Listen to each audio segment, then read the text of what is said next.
11 সময় কুশীলব ছিল, তারা কিভাবে ডক্টর ইউনূস স্যারের আশপাশে জায়গা পায়? আমরা সেই প্রশ্ন রাখছি। 11 কুশীলব যারা আজকে এই সরকারে জায়গা করে নিয়েছে, তাদেরকে অনতিবিলম্বে পদত্যাগ করতে হবে। 11 কুশীলবদেরকে রেখে আওয়ামী লীগের পুনর্বাসন করে কোনোভাবে রাষ্ট্র সংস্কার করা যাবে না।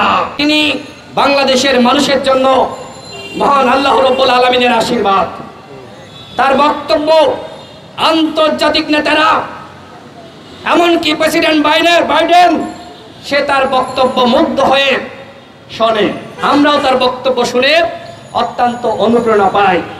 আমরা এই সময়ে, এই সংকটের মধ্যে তিনি যেভাবে আজকে বাংলাদেশকে এগিয়ে নিচ্ছেন, দুঃখের সাথে বলতে হয় যে আমরা দেখতে পাচ্ছি আজকে বিভিন্ন জায়গায় এই সরকারের মধ্যে এবং ডক্টর ইউনূস স্যারের আশপাশে আওয়ামী দোসররা বিভিন্নভাবে জায়গা করে নিচ্ছে।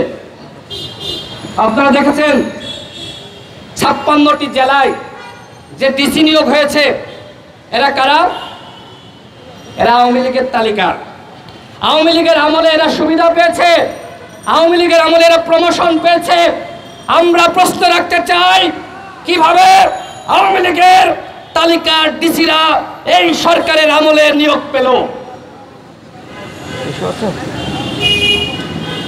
আমরা মনে করি এটি আসলে ডক্টর ইউনূস স্যারের বিরুদ্ধে ষড়যন্ত্র, যে ডক্টর ইউনূস স্যার আওয়ামী লীগের পৃষ্ঠপোষকতা করছে। তিনি আওয়ামী লীগের পুনর্বাসন করার চেষ্টা করছে। এই কারণে আজকে ষড়যন্ত্রমূলকভাবে আমরা দেখতে পাচ্ছি বিভিন্ন জায়গায় যে ওসি নিয়োগ হচ্ছে, এসপি নিয়োগ হচ্ছে, পুলিশের ঊর্ধ্বতন কর্মকর্তা নিয়োগ হচ্ছে। এগুলো আওয়ামী লীগের তালিকার, আওয়ামী লীগের পুনর্বাসন শুরু হয়ে গেছে। এটি ডক্টর ইউনূস স্যারের বিরুদ্ধে এক ধরনের ষড়যন্ত্র। এই ষড়যন্ত্র আমাদেরকে রুখে দিতে হবে। আমরা এই সরকারকে সহযোগিতা করার প্রতিশ্রুতি দিয়েছি। আমরা সরকারের উপদেষ্টাদের সাথে সাক্ষাৎ করেছি। আমরা বলেছি 2018 সালে আমরা এই কোটা সংস্কার আন্দোলন করেছিলাম।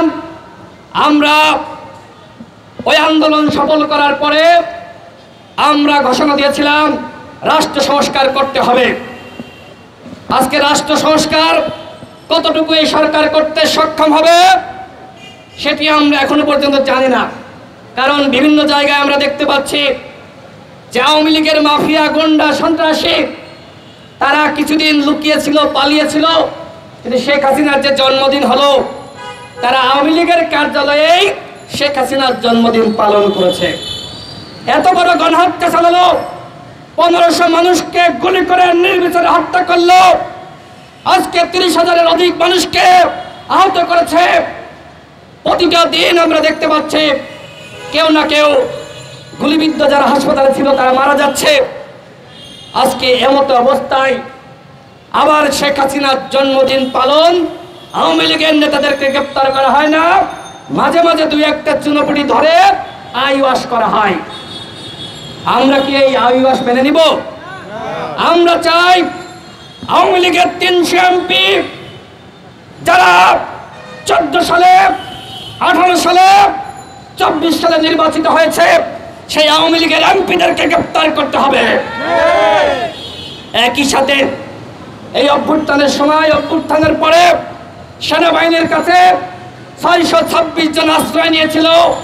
আমরা বারবার বলছি সেই 626 জনের তালিকা প্রকাশ করতে হবে। সেখানে ওবায়দুল কাদের ছিল কিনা আমরা জানতে চাই, সেখানে হাসান মাহমুদ ছিল কিনা আমরা জানতে চাই, সেখানে আসাদুজ্জামান ছিল কিনা আমরা জানতে চাই। যদি ওই 626 জনের তালিকা আপনারা প্রকাশ না করেন, তাহলে মনে করব তাদেরকে আপনারা পালিয়ে যেতে সহযোগিতা করেছেন।